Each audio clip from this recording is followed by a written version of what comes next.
الشيطان الرجيم بسم الله الرحمن الرحيم قد نعلم إنه ليحزنك الذي يقولون فإنهم لا يكذبونك ولكن الظالمين بآيات الله يجحدون ولقد كذبت رسل من قبلك فصبروا على ما كذبوا وأوذوا حتى أتاهم نصرنا ولا مبدل لكلمات الله ولقد جاءك من نبأ المرسلين قد نعلم إنه ليحزنك الذي يقولون رسول الله صلى الله عليه وسلم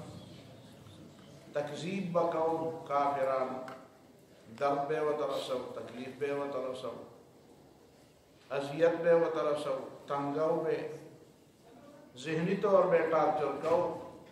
پروپیگنڈا بے کولا الزامات بے لگول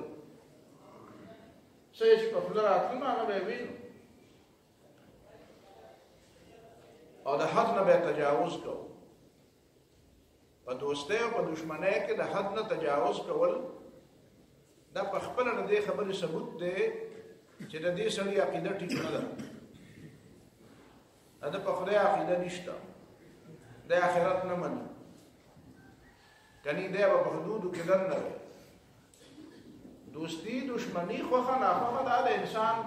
د ژوند حصه ده خو دا د حدودو کې دننه پکار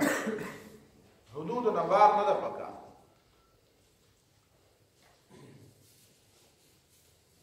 نو د نبی علیہ الصلوۃ والسلام دشمنان خو د یو حدم قائل نو نبی علیہ الصلوۃ والسلام غمجن کېدو خپه کېدو په دې به نه خپه کېدو چې ما ته ذاتی تور تکلیف ورسو په دې به خپه کېدو چې دا ظالمان ځان تباہ کوي د حق لار نشي نو ظلم کوي زیاته کوي نبی علیہ الصلوۃ والسلام خدای خیر پاو او د خیر خواهی مطلب خدا نه دی چې دا غو د پاره په دین کې څه ترمیم او اضافه وکړه چې دا خلک څنګه دین غواړي نو ته وته هغه شانتي جوړ کړه دي ځان نه سمي او ځان نه بدلی نو ته قرآن او سنت بدل کړه نو دا کار خو نبی علیہ الصلوۃ والسلام نه کوو دغه دا خو کول وونه نو الله تعالی ولا تسلی ورکړي چې قد نعلم یقینا منتفت چې انه لا يحزنك الذي يقولون تا خپګي هغه خبره چې داخله کې وای نو چې خپګي دي نو ستا خپګان خو په ما ګران دي نو فورم دې خلکو له بیا سزا ورکم نا صبر کوم نو تم صبر کوه رستو آیت کې وته وای او دویمه خبره ورته دلته تعامل کې کوي چې فإنهم لا يكذبونك فاصبر پکې دلته پټ پرو صبر کوه ځکه چې فإنهم لا يكذبونك دي تا ته دروژن نه وي ولكن الظالمين بآيات الله يجحدون ابو جهل نبی علیہ الصلوۃ والسلام ته ویلي چې لا نكذبك ولكن نكذب ما جئت به تا ته کوم دروژن نه وای ته زموږ ورور عزیزي تا هم پیژن خو موږ هغه کتاب ته دروژن وایو چې کوم تا پیش کړی قرآن نعوذ بالله قرآن ته درو چې دا ته چې وایي چې ما باندې وحی راځي دا د الله تعالی له طرف نه دا څه امداد نه ده نن سبا هم خلک داسې خبرې کوي د تیر جمعې په ورځ باندې سهار ټایم کې ما ته یو ملګري ټلیفون وکړی وی دلته یو مولوي صاحب نه د سهار ټایم کې نو د جمعې د لمانځه نه بعد وی چې دلته یو مولوي صاحب دی هغه د جمعې په تقریر کې وی چې انقلاب رسول الله صلی الله علیه وسلم راوسته او قرآن نو راوسته نو ما ویدام هغه خبره ده چې کومه ابو جهل ویلي فإنهم لا يكذبونك ولكن الظالمين بآيات الله يجحدون انقلاب قرآن راوسته نو پیغمبر راوسته قرآن نو راوسته نو ته د قرآن له دشمني ولې کوې؟ ته د قرآن ته د نفي دا نسبت ولې کوې چې قرآن نه و راوستی؟ د قرآن سره دې ولې دشمني ده؟ پته ولګېده چې دشمني د پیغمبر سره هم ده، خو دا ویلی نه شي. او د قرآن هغه ښه صفا وایي، او دلته په دې جماعتونو کې هم ډېر په ځای خلک لګیا وایي صفا، خو دا مسلمانان یې اوري ورته سر رپوي او هغه قرآن پسې لګیا دي. وایي په قرآن چا هدایت موندلی؟ او قرآن خو ټول پیدا کړي، او په قرآن باندې خو دا کېږي او دا کېږي، او دا مسلمان یې او دا په محراب کې ولاړ یي او په جومات کې او خلک ورته لګیا دي. نو دا خو د ډلې خبره خو نه ده که نه، قرآن د ډلې کتاب خو نه دی، خو د مسلمانانو ټول په ایمان دی. نو ستا چا چې په ایمان دی نو دا به تاسې ناشي، دا به د ټول ناشي اوري. غږ مو ته نه کوي چې دا تاسو ظلم خبره کفر خبره دې وکړه. او دې مولا ته خدای د دې چاړه چې د وی چې په قرآن په پیغمبر انقلاب راوسته، قرآن نه دی راوسته. نو پیغمبر 40 کاله چې نو پیغمبر شوی نو انقلاب راوسته، او چې پیغمبر شو نو انقلاب، او چې پیغمبر شو نو دلیل د پیغمبر شو کتاب په نازل شو. یعنی جبرئیل علیه السلام چې راغی نو اولنۍ خبره ورته څه وکړه چې ای محمد صلی الله علیه وسلم ته اوس پیغمبر شوې. دا شی ورته ووایي که به اقرأ باسم ربک الذي خلق خلق الانسان من علق. نو پیغمبري خو د قرآن د نزول نه شروع شوه که نه، بل اعلان خو د پیغمبرۍ نه و چې اول ورته د پیغمبرۍ اعلان وکړي زه اوس خلکو ته ووایم زه پیغمبر شوی یم، بیا به د هغې نه پس تا له کتاب درکړو او تا ته به وحي. دا خو نه وه. خو د اول نه ورته وایي اقرأ باسم ربک الذي خلق.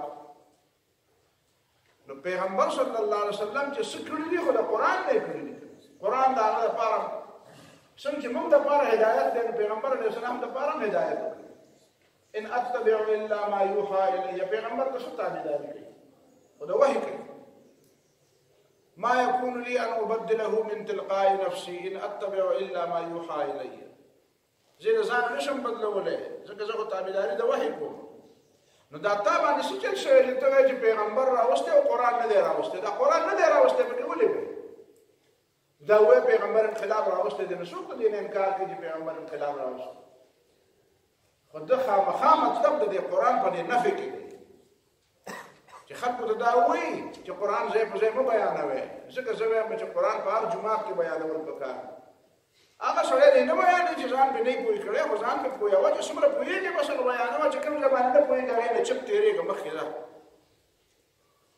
ضروري خو نه ده چې هر ټکی بیان کړي، خو چې کوم پوهېږي هغه ووایه، چې کوم باندې نه پوهېږي مه وایه، خو بیان هر جومات کې وایه. نو دی ابوجهل دا ابوجهل نه بل چا تپوس وکړو، اخنس ته تپوس وکړو. اخنس خنس چې دا پوزه داسې چیته، نو د اخنس معنا چپړیت پوزه. نو بهرحال کله به سړي پوزه چپړیته کله به دوی د بعضې علاقو د ملیشیا انډونیشیا والا ټول چپړیت پوزه. نو دا اوس عیب نه دی خو د الله تعالی نه ته بهرحال د نوم و، د ده نوم و. پوزه به یا چپړیته وایه او که نه وه نوم یې اخنس. نو دا ابوجهل ته وایي چې سهار تا ته ځان له پټه یوه خبره کوم، تا نه یو تپوس کوم. نو دواړه لاړه ځان، خو بیا یوه خبره ښکاره شي یو بل ته یې وایي یاره ته یې چا ته مه وایه، خو زه به یې چا نو هغه بلې بل ته ووایي بیا ښکاره شي. نو بیا ابوجهل ته یې وایي چې ته رښتیا ووایه دا محمد صلی الله علیه وسلم رښتینی پیغمبر نه دی؟ هغه وایي زما دې په الله قسمي چې دی. نو دا ته خو له ټولو نه ډېر زیات مخالفت کېده. موږ خو لامیان شاوخوا دې فعالیت وخت ناوخته ګورو. ظالمه ته خو وخت ناوخته هم نه ګورې، ته په مخه مخالفت او د هرې خبرې مخالفت کوې. نو هغه ورته وایي چې دا چې لیوا جنډه به د بنو قصی سره د نبي علیه صلات وسلام خاندان، سقایت حاجیانو له به اوبه د دوی قبیله ورکوي، حجابت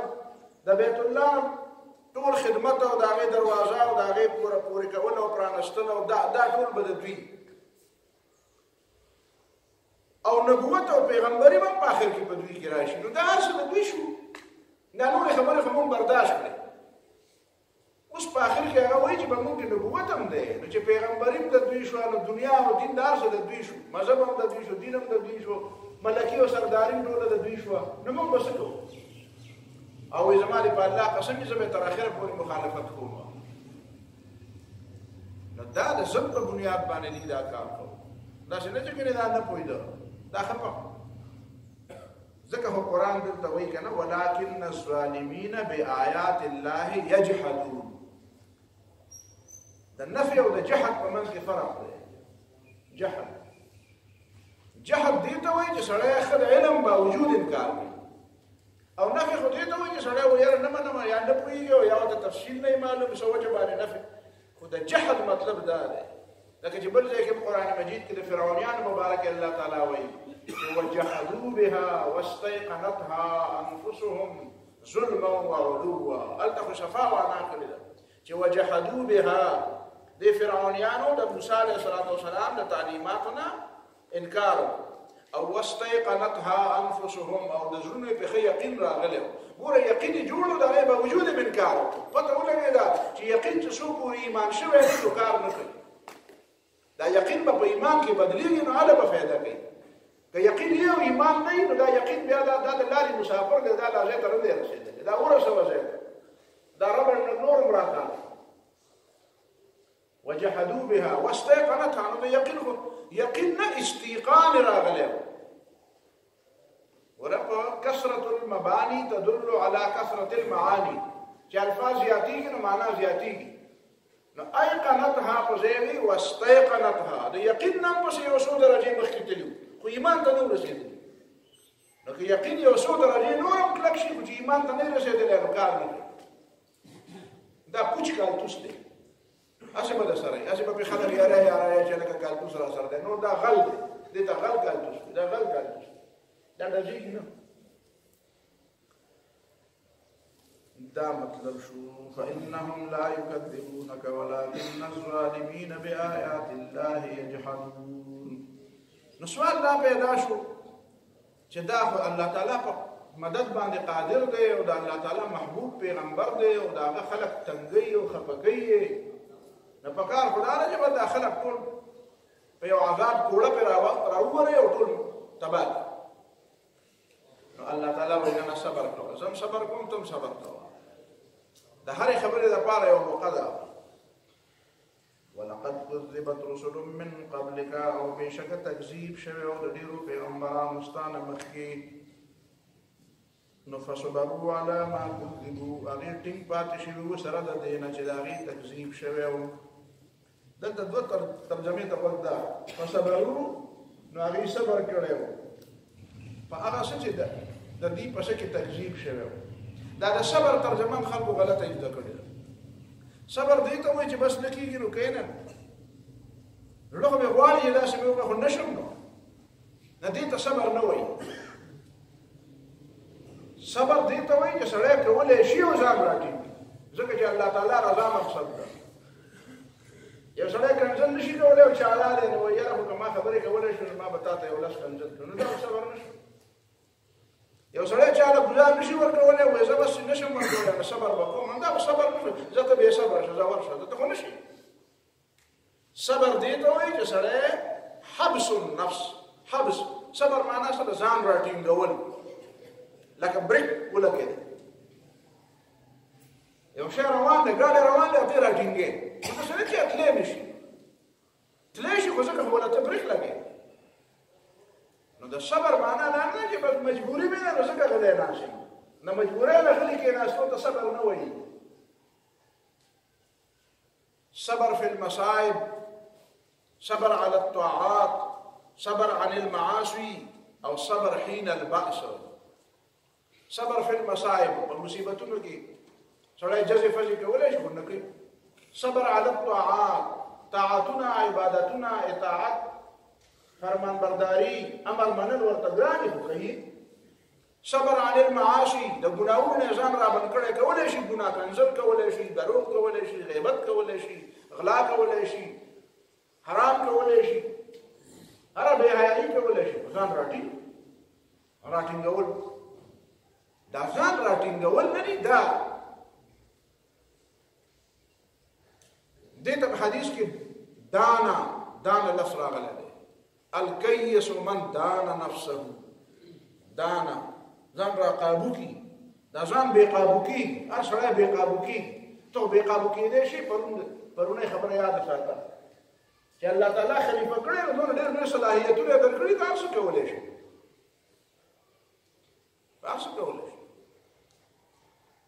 ته د خدای دعوت کولی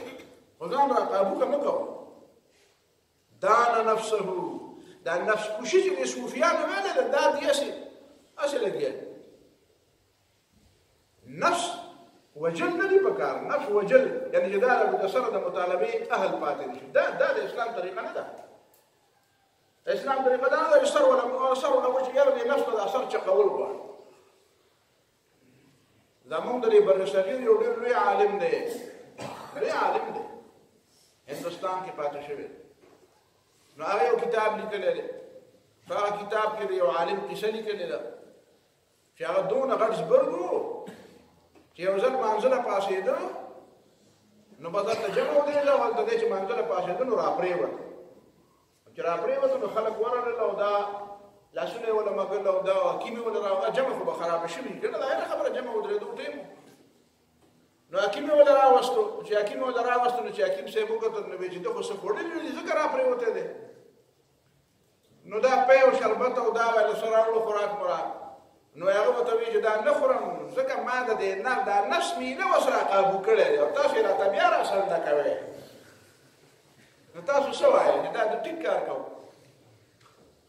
ته چې راپرېوتې اوس خو د خدای مکه زه دلته راپرېوتم یا ته راپرېوتې نو دا ټول خلک درس به وړاندې شي او ولې راپرېوتې ځکه چې ډوډۍ دې نه ده خوړلې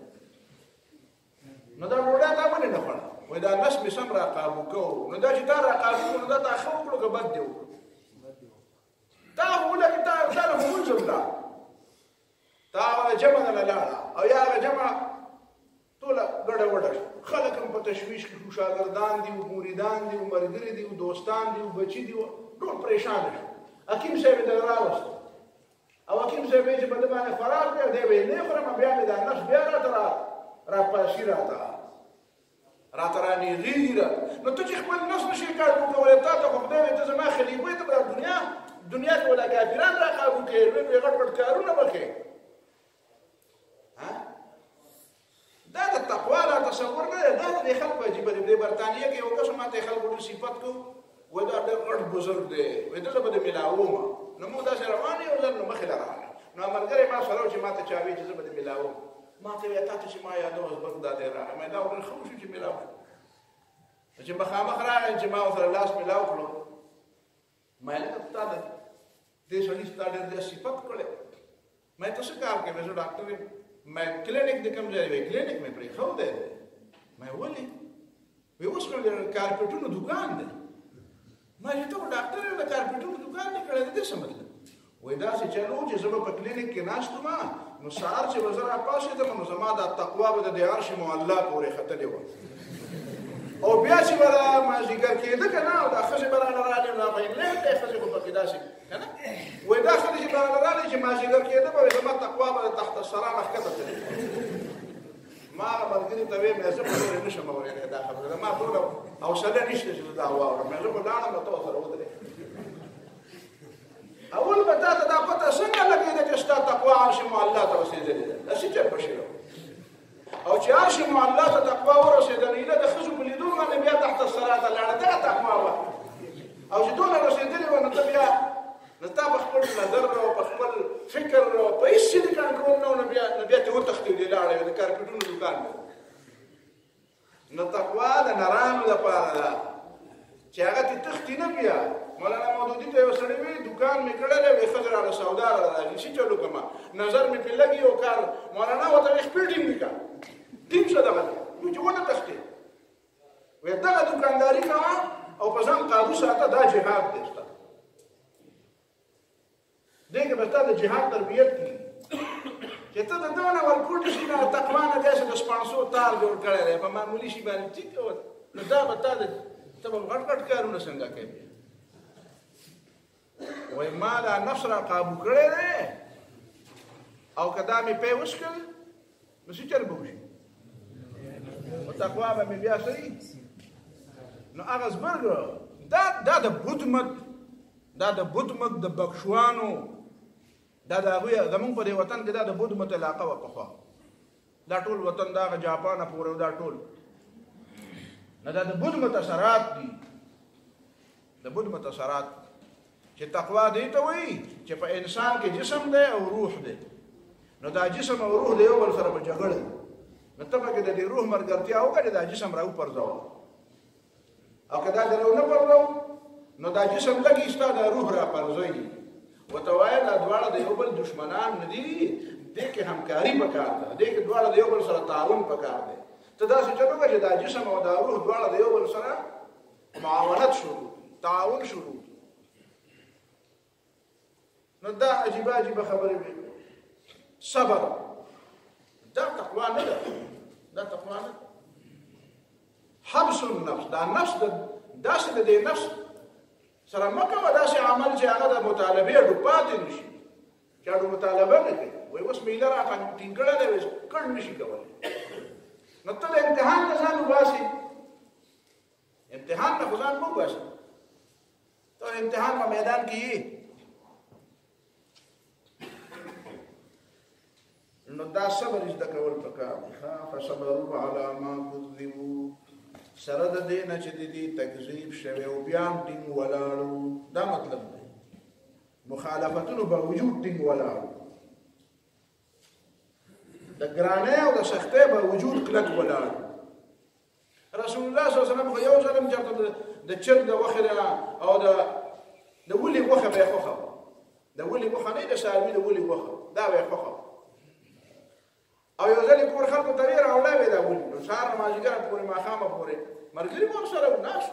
وی راوړی نو چې ولې پتونان ختم شو نو بیا یې بل راوړی نو د کور خلکو ورته وی چې همدغه مرئي نو په باندې ټول خو پتونان نه یو ټول خو ولې نه وی دغه خو شرط دی چې ما له جواب راکړه ما له هم جواب نه راکولی او تللی به چې ما راته کله ویلی چې ورشه د کټوۍ نه راوړی نو ولې به هم ترې ایستې پیغمبر خو پیغمبر نو دی خوښه وه او دی وی نه دا نه خورمه ځکه چې دا بیا څه چل کېږي تقوا مې خرابېږي نو که دا تقوا چې دی دا صرف په خوراک خرابېږي خو بیا خو دا تقوا خو دا خو هېڅ کار نه ده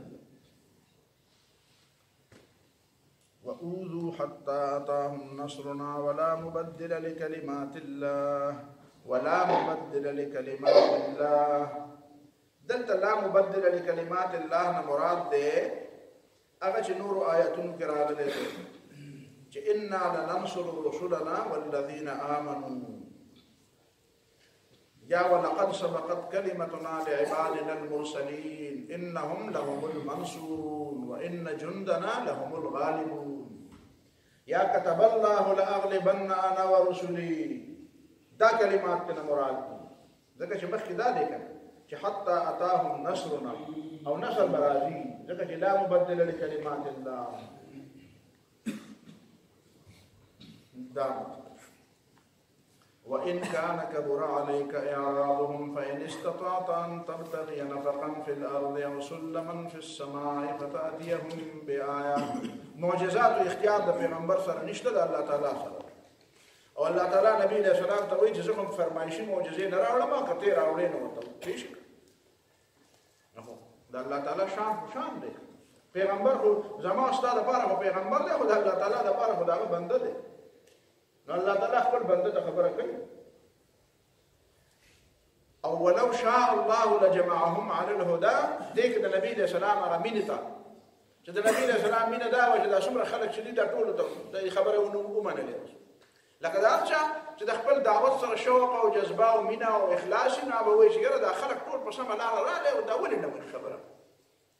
نو نبي علیه الصلاة والسلام هم دغه ارمان دا ټول او دې چې وایي چې که دا معجزه راغله نو به منو که دا نو چې دا معجزه راشي او دا ومني نو دا ارمان نو الله تعالی ورته وایي چې نه داسې نه کوو داسې معجزه چې د هغې د لیدو په وجه باندې ان نشأ ننزل عليهم آية فظلت اعناقهم لها خاضعين. چې داسې معجزه راشي چې هغه د منلو نه بغیر بل لار نه نو بیا خو امتحان نشو.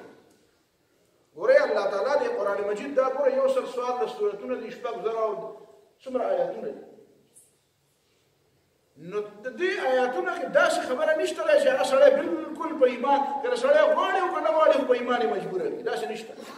دا کائناتو دا نظام الله تعالی جوړ کړی دی، دا ټول نظام د الله تعالی دی. دا ځمکې او اسمانونه او دا ورځ او شپه او دا موسمونه او هواګانې، خو دا داسې نه دي جوړې کړي چې سړی بالکل مجبور شي او بغیر د ایمان نه بله لار نه وي. داسې انداز یې ورله نه دی ورکړی. هغه مؤمن چې ګوري هغه وایي دا خو برگ درختان سبز در نظر هوشیار هر ورق دفتر است معرفت کردگار. هغه ته په یو ذره کې د الله تعالی توحید ښکاري. هغه بل چې بېدینه دی، ملحد دی، ایتیست دی، هغه وایي کوم دی؟ هېڅ هم پکې نه ښکاري. دا ازمایش دی.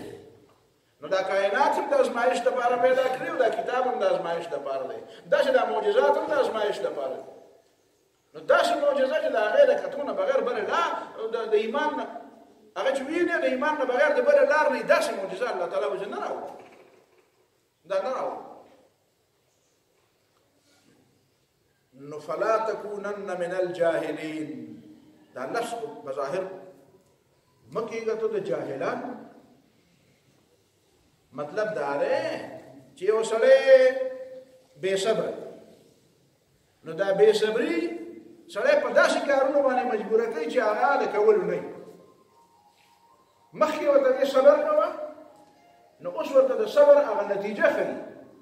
چې د صبر نتیجه چې کومه ده هغه برداشت دی،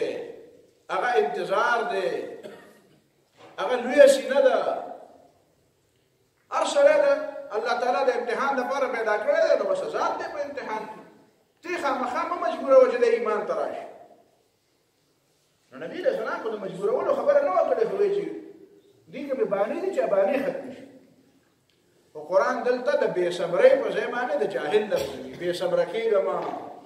ځکه د بې صبرۍ په نتیجه کې هم دغسې کېږي. نو د جاهلین مطلب دا دی چې فلا تکونن من الذین لا صبر لهم، فلا تکونن من الذین لا صبر لهم. او انما یستجیب الذین یسمعون، خبرې خو هغه څوک اوري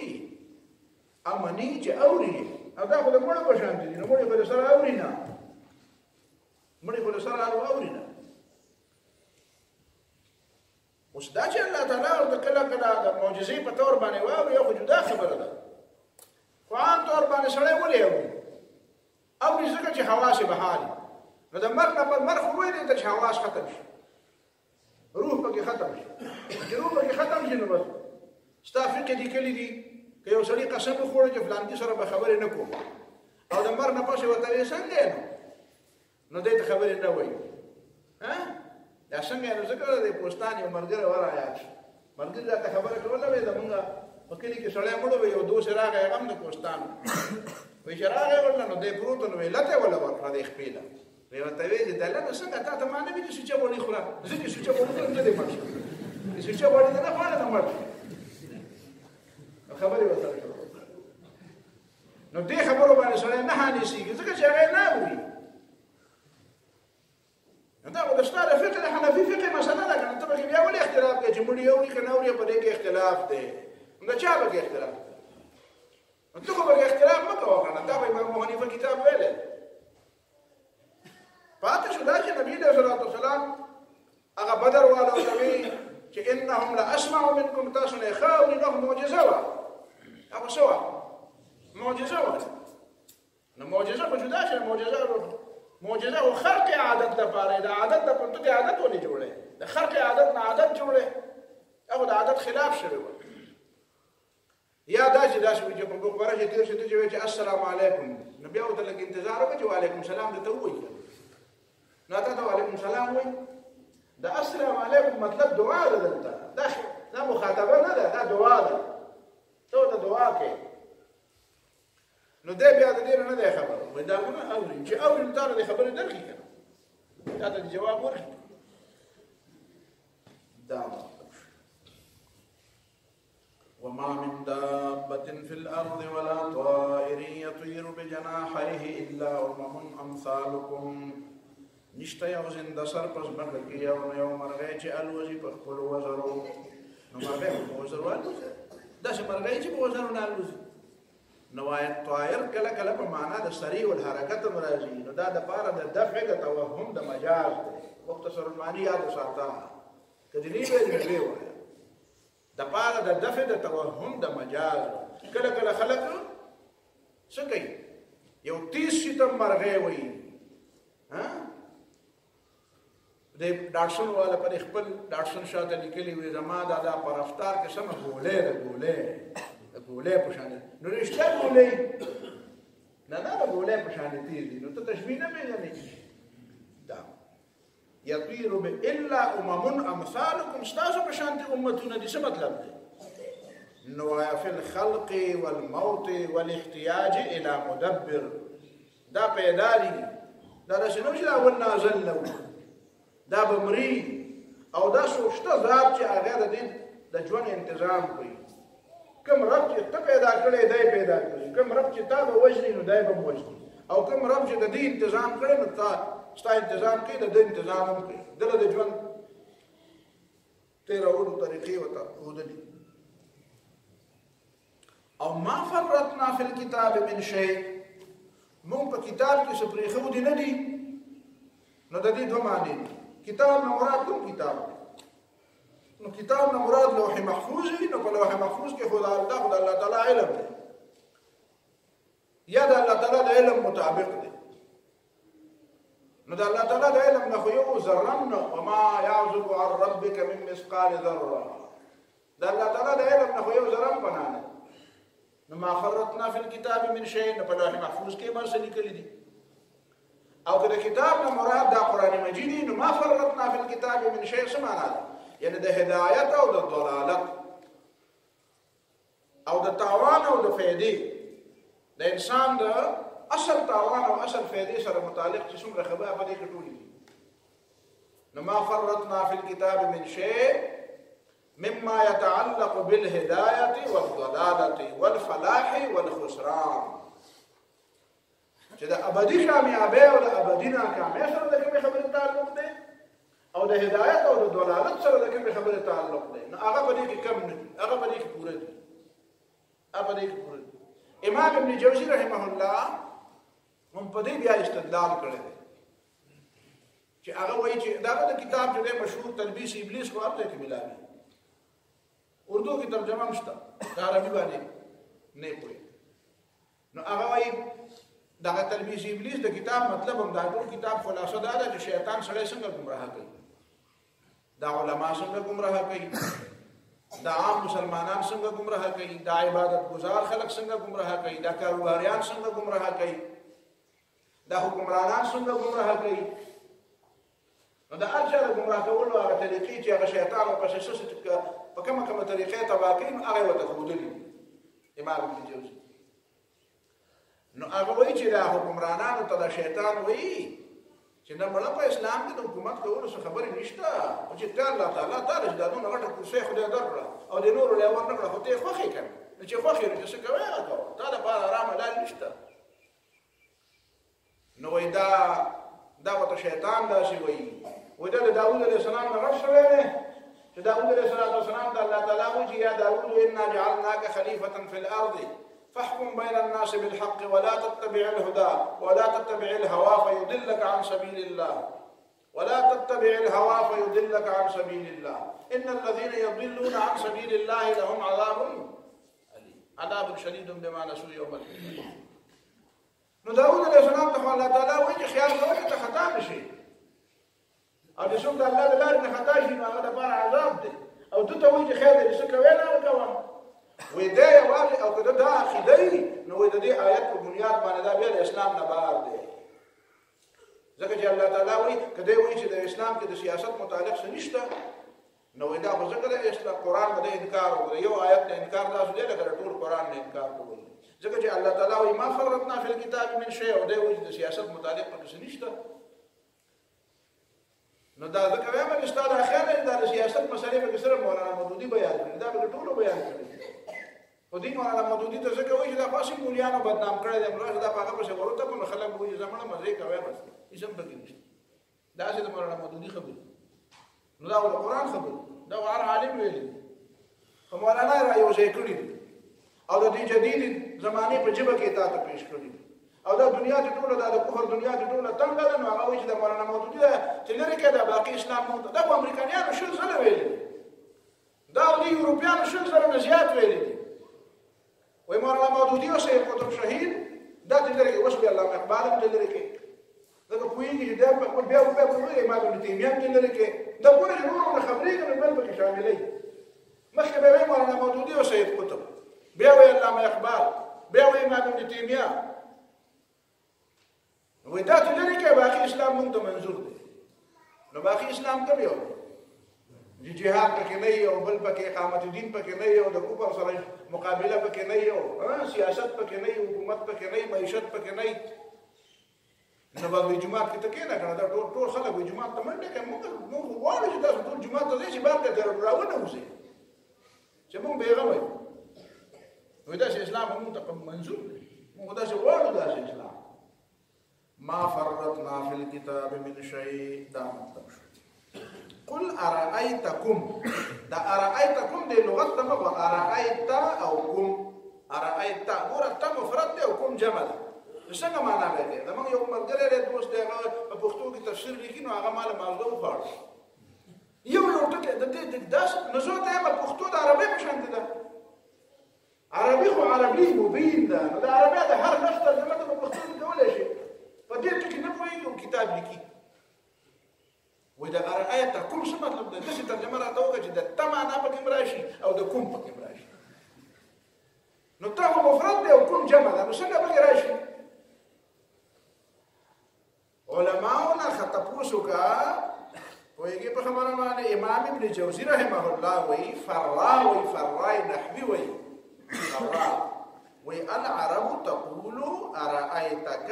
ارائیتکم وهم یریدون اخبرنی وی عرب داسی وی ارائیتکم خو معنی سی مطلب سی وهم یریدون والی سو اخبرنی وي ته په مالک پوي کا ته مال له خبر را نقول ورته وایا ارایتکم ما پوي کې ما ته خبر راکې ما ته لګوای ما ته وای لګو چې ان اتاکم عذاب الله او اتتكم الساعه غير الله تدعون ان كنتم صادقين چې عذاب راشي بیا بچاته چلوي الله ته بچلوي نو چې عذاب راشي الله ته بچلوي چې کوم رب په دومره به مشکل کې ستا مدد کولای شي نو په عام ماحول کې نشي کولای مدد نو په عام ماحول کې بل چاته ولې چلوي پیر بابا ته چلوي کاکا صاحب ته چلوي زموږ سره یو طالب علم مرګره وړل ساده په خوده په ساده کې ډېر زیات خوخيار ناغه وی زما تر دې وی ما ته وی چې بډي اوري وی ما وته چې بابا بیګه خو دستا خواله درغلې م په سپین صادر کې پروت مار باندې لسته چې غواړي چې بابا او ته مړ نه او تا نه اورید او غټ برګمي راته وی چې خمیسه وای شي خبره وی ما وته چې هغه مړ خو د څو منه خاور نه لاندې او ته په سپین صادر کې پروت وي او زبرګ ته مې او زبرګ غاندې او هغه مړ او ته ژوندې وي او ما د باندې لسته دا आवाज وکړي یا بابا او تا نه اورید او ته ماته وی چې مړ یم ورته وی چې خمیسه دلیل خو سره نه و نو دا نو دا بل آية ولقد أرسلنا إلى أمم من قبلك فأخذناهم بالبأساء والضراء لعلهم يتضرعون ورې دا دنیا الله تعالی داسې پیدا کړې ده چې په دې کې به کله خوشحالي کله به خفګاني ځینې څیزونه داسې دي چې هغه د دې دنیا د دې ژوند سره تړلي لکه ورځ او شپه لکه لوږه او تنده لکه یخني او ګرمي دا او که څوک پیر بابا دی او که څوک چرسي دی په دواړو به راځي یخني او ګرمي په راځي موسم وږی کېږي به هم تږی کېږي به هم کله به خوشحالي راځي کله به خفګان راځي کله به هسې په ډېړه باندې خفګان کله به نوري کله به سوري کله به باراني کله به سړي وریځې خوښي نو نه به وي کله به شین خوښي نو نه به وي چا به جمع خوښوي نو اوړی به راشي، چا به اوړی خوښوي نو جمع به راشي، د چا به شپه خوښوي ورځ به هم راځي، د چا ورځ خوښه وي شپه هم راځي او ورځ هم راځي. دا خو به وي، دا خو د دې دنیا نظام داسې دی. خو یو بل تکلیف او مصیبت داسې دی چې هغه الله تعالی د انسانانو د ازمایلو دپاره په هغې باندې الله تعالی انسانان ازمي چې کله پې ښه وخت راولي او کله پې بد وخت راولي، کله پې خوشحالي راولي کله پې خفګان راولي. نو ځینې خلک دا د دې سره تړي چې داسې خوشحالي پې راغله نو دا کار ښه کوي ځکه، او دا چې خفګان پې راغی نو دا د ده د عقیده غلطه ده دا ځکه، نو دا د دې سره تعلق نشته، د دې سره تعلق نشته. چې تا عقیده ښه وه نو تا به خامخا په دنیا کې تاله به خوشحالي میلاویږي، او چې عقیده دې خرابه وه نو تاله به خفګان میلاویږي. په پیغمبرانو باندې خو خفګانونه هم راغلي دي، نو څه مطلب دی چې یا په صحابو خفګانونه راغلي دي، نو څه مطلب دی چې د هغې عقیده ښه نه وه؟ دا مطلب خو نه دی. حضرت بلال رضی الله تعالی عنه د چا په دې شګو کې راښکلو، د دې څه مطلب چې عقیده خرابه وه، چې خرابه وه خو نه راښکلو، چې عقیده سمه شوه نو راښکئ شروع کړل، چې عقیده ټیک شوه نو راښکلي شروع کړل. خو عام طور باندې الله تعالی په دنیا کې چې کوم نظام دی نو هغه د امتحان، انفرادي طور هم امتحان دی، اجتماعي طور هم امتحان. نو کله الله تعالی په خلقو باندې عاجزي، تکلیف، مصیبت راولي. د دې مصیبت د راوستلو یو وجه دا وي، ازمایش خو دی او دی، خو یو وجه پکې دا وي چې په دې مصیبت کې سړي ته الله تعالی ډېر یاد کوي. مصیبت کې الله تعالی ډېر یاد، په خوشحالۍ کې نو الله تعالی دومره سړي ته ډېر نه یادي. دا یو بېل بحث دی په علماو تفاسیرو کې مشته احادیثو کې شروحو کې چې دا فقر دا ډېر ښه دی، الله تعالی ته ډېر خوښ دی، او د سړي دپاره د انسان دپاره دا حالت ډېر ښه دی، د اصلاح دپاره کې دا غنا ډېره زیاته ښه ده. دا مالداري او دا خوشحالي دې کې د انسان اصلاح ډېره ښه کېږي چې په فقر او په غربت کې د انسان اصلاح ډېره ښه کېږي. یا به الفاظ دیگر دا غربت ډېر سخت امتحان دی که دا خوشحالي ډېر سخت امتحان دا ده. نو دې کې دوه رایې دي، په هر څه کې دوه رایې کېدی شي. یو رایه دا ده چې دا د غربت امتحان ډېر سخت دی، ځکه چې الفقر ان یکون کفرا، کېدی شي دا غریبي د کله کله د سړی په ځینې کافر شي، دا نشته نو سړی منکر شي، خدای پاک ته ګډې وډې شروع کړي. او چا وی چې نه ده د مالدارۍ ده او د غنا ده او د خوشحالۍ دا امتحان ډېر زیات دی، ځکه چې فرعون چې د خدای دعوه کړې وه خو خوشحالي پې ډېره وکړه، د خوشحالۍ د ډېرې خوشحالۍ د وجې نه سړی دومره غافله شي چې هغه د خدای دعوه وکړي. نو ته به وایې چې قول فیصل څه دی؟ نو قول فیصل دا دی چې دا خو دواړه ازمایښونه، او چې د حد نه په حد کې دن نه وي نو دواړه ټیک دي، او چې د حد نه زیات وي نو دواړه خراب دي. شر الغنا دا ډېر لوی شر دی، او شر الفقر هم ډېر لوی شر دی. البته من وجهن فرق پکې دی. من وجهن فرق دا دی چې کله کله فقر کفر ته رسي، نو کله کله مالداري داسې دی ته ورسي چې هغه سړی په کفر باندې اماده دي. دا لوی لوی ګناهونه چې خلک کوي او دا لوی فتنې چې د کومو خلکو د لاسه دي، نو دا خو د غریبانو د لاسه نه دي، دا خو چا سره مال او دولت دی نو د هغه د لاسه دي. دا چې کوم فضول خرچي کوي، یو سړی دی چې هغه ډوډۍ له نه مومي پیسې، او بل سړی دی چې هغه داسې بېخرته لګوي چې خلک ورته ګوري، نو هغه غریب په خپله وایي چې داسې کوي، او هغه په خپله باندې د نورو خلکو د ګمراهۍ سبب او ذریعه ګرځي. داسې د انسانانو په مزاجونو کې اختلاف دی. د بعضې سړي مزاج داسې دی چې هغه باندې فقر ډېر زیات اثر کوي او خرابوي، او غنا پې دومره ډېر اثر نه کوي. د بعضې خلکو باندې چې په هغې باندې غنا او مالداري ډېر زیات اثر کوي، هغه دومره دې باندې انسان نه پوهېږي. نو دا الله تعالی په دې باندې پوهېږي، د دې وجې د چا امتحان په فقر کې اخلي او د چا امتحان په غنا کې اخلي. دا فیصله الله تعالی په خپله کړې. خو د دې دا مطلب هم نه دی چې دا دنیا کې چې اوس دا څنګه کېږي او د دولت دا اوس چې کوم تقسیم روان دی، نو ته وایې دا جوړ الله تعالی ته خوښ دی. نه، دې تقسیم کې دوه وجې دي. یو دا تقسیم هغه دی چې کوم د فطرت په بنیاد الله تعالی کوم نظام جوړ کړی دی د هغې په بنیاد چې کوم تقسیم دی دا خو ټیک دی خو که په دې کې د انسان کومه مداخلت دی نو دا د مداخلت غلط لکه فرض دی یو سړی په دې وجه زه به مثال ویم تاسو به خفه کېږئ نه که خفه کېږئ نو یو سړی په اوس کال حج ته بل کال یې ته ځکه چې غني و مالدار او تا د روپۍ دا ریټ راکم کړو ډالر دې اوچت کړو نو هغه په اوس کال تللی شو په اوس کال یې قراندازي راخېږي بیا څه کال نشي تللی ځکه چې هغه پیسې ورسره وې هغه اوس کم شو نو د دې ذمهوار څوک شو داسې به نه وایي چې دا به یاره چې تقدیري فیصلې دي داسې وشوه نه نه دا تقدیري به یو دی ستا عمل هم داخل دی